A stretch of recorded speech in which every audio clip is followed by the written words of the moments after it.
Today we're going to be looking at Mark chapter 3, and we're going from verse 1 to 6. I'm going to read that first, and then I'll talk about it a little bit. So Mark 3, 1 to 6. Another time Jesus went into the synagogue, and a man with a shriveled hand was there. Some of them were looking for a reason to accuse Jesus, so they watched him closely to see if he would heal him on the Sabbath. Jesus said to the man with the shriveled hand, "Stand up in front of everyone." Then Jesus asked them, "Which is lawful on the Sabbath? To do good or to do evil? To save life or to kill?" But they remained silent. He looked around at them in anger and, deeply distressed at their stubborn hearts, said to the man, "Stretch out your hand." He stretched it out, and his hand was completely restored. Then the Pharisees went out and began to plot with the Herodians how they might kill Jesus. Our passage closes with two groups plotting together how they might kill Jesus. We've got the Herodians and we've got the Pharisees. Now, we don't know heaps about the Herodians, but what we do know is they're not a political party. We know they're not a religious organisation or anything like that. The Herodians, plain and simply, want someone from Herod the Great's line sitting on the throne. That's really all they want. They don't care that Rome's in control. They're quite happy with the Greco-Roman culture. They're quite happy with the status quo of things. They're generally happy with how things are. They just want an heir to the throne from Herod the Great. That's pretty much it. The Pharisees, on the other hand, they want a Davidic king. And when we say Davidic king, we mean a king like David, not just in the line of David. They want a warrior king. They want a king who is going to give them a sovereign state. They want to be back in power. They want to bring the people back. They want to kick out the Romans. They want to kick out the Greek influence pretty much and return Israel to how it was in the time of King David. That's their thing. Now, as you can probably tell, these two groups don't get on. They are diametrically opposed to one another. They couldn't be more different. They don't mix. Their ideals are incompatible. And yet, they plot together how they might kill Jesus. Now, particularly the Pharisees who go out and begin to plot. Something has happened that has made them go this way. Now, the Pharisees, for a bit of background information, they really came to the fore.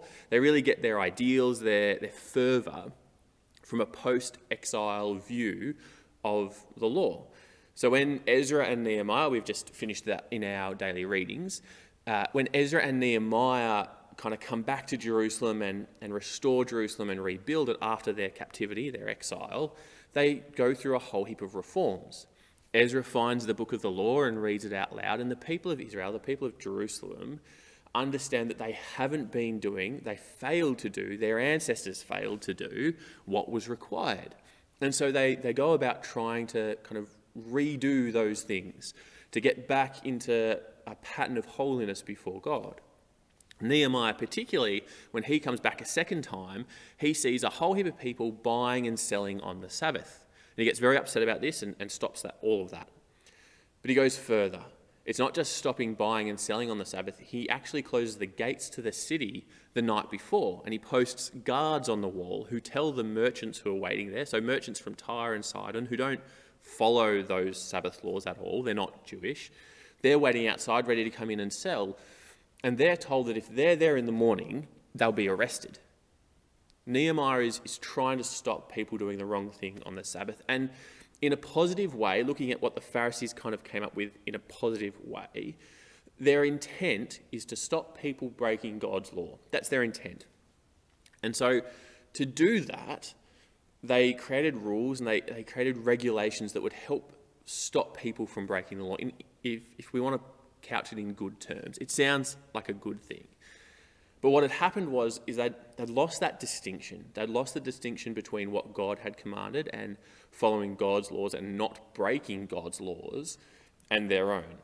So they started to see people breaking the rules that they'd come up with, people who kind of did things that the Pharisees said you shouldn't do. You shouldn't take a step towards breaking it just in case you break God's law. They started seeing people who took that step as breaking God's law. It's kind of like us trying to teach Nathan not to play with a TV or play with a TV unit. And so we tell him he's not allowed to do that. And then we start kind of telling him off when he just goes into the lounge room, just in case he goes near the TV. He might not be, but because he's not allowed to touch the TV unit, we start telling him off when he gets close to the lounge room.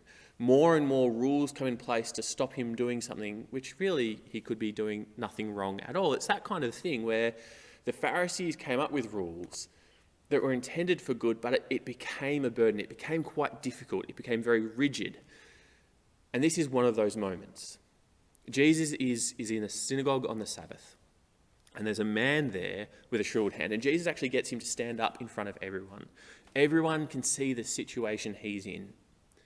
And Jesus asks them a question, and it's a particularly baited question, because if the Pharisees answer it, they have to admit that God's laws are different to theirs and that it is okay to heal. So Jesus says, is it lawful to do good or evil? Well, obvious answer, it's lawful to do good on the Sabbath. But the Pharisees had rules around healing.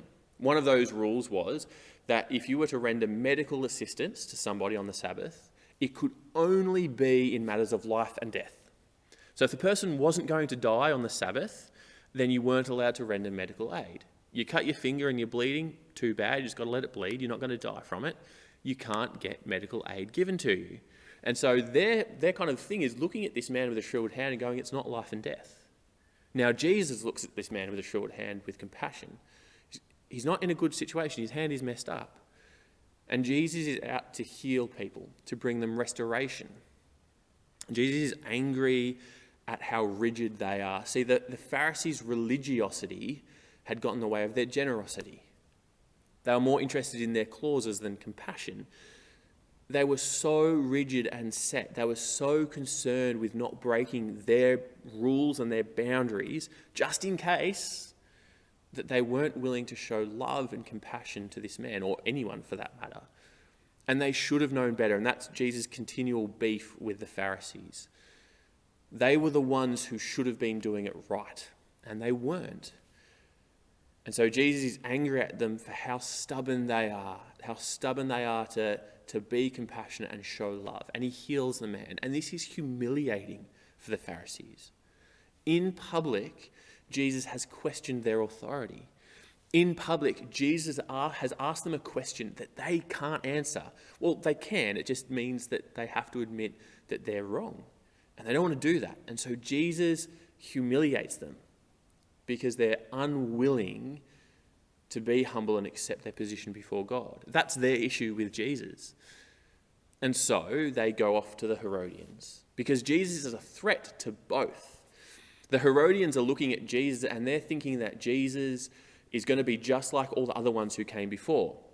There's a couple of kind of groups of people, particular people who'd come before, who were self-styled messiahs, who had raised a following, who had managed to kind of incite a revolt and kick out the Romans, and they installed themselves as the kings.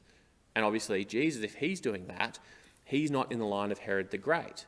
And if he's kicking out the Romans, then he's messing up everything that the Herodians are after. And for the Pharisees, well, Jesus is a threat because he's a threat to their power and their authority. And so they work together because they want to kill Jesus. Now, there's significant irony in this passage. We did talk about how irony is all through Mark, and there is irony here. It's ironic that the Pharisees are willing to break one of God's commands because Jesus breaks one of theirs. They're willing to murder Jesus because he's healed on the Sabbath. Significant irony there. The second bit of irony in this is that Jesus is actually the solution, the answer to both the Herodians and the Pharisees' problems.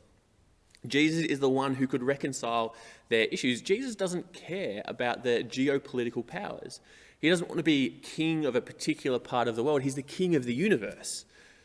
So he ticks the box there for the Herodians. He just doesn't tick the line of Herod the Great box.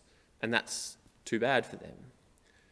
Jesus ticks the box for the Pharisees. He is a Davidic king. He is the king in the line of David. He is the one who's going to bring the people of God back to God. He's just not interested in the geopolitical stuff, which the Pharisees are.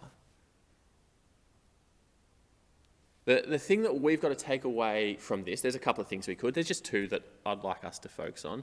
The first one is how the Pharisees responded to Jesus, and to understand that disciples of Jesus follow Jesus' laws. And they realize which ones are their own and which ones are not. If we want to follow Jesus, if we want to be true disciples of Jesus, we've got to understand what Jesus calls us to do, how Jesus calls us to live. And we've got to understand that in our context, that might look a little bit different. Somebody else might have different practices. It doesn't make them not followers of Jesus. It's just the way they might do something. We've got to focus on following Jesus and not letting extra rules and regulations get in the way of that. To show love and to not come up with things that are stopping us from doing that. The second thing I'd like us to think about is kind of where the Herodians and the Pharisees are right now in this passage, where they're seeing Jesus as the problem because they're going to have to let go of certain things. They're not seeing Jesus for who he is. They're not seeing Jesus for what he's wanting to do. They're not listening to Jesus. If they did, they would realize he is the solution.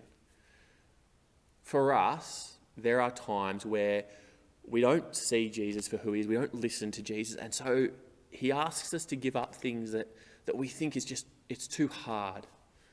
When in actual fact, Jesus is the solution to all these other problems that we have. We've just got to see him for who he is and listen to him when he talks to us.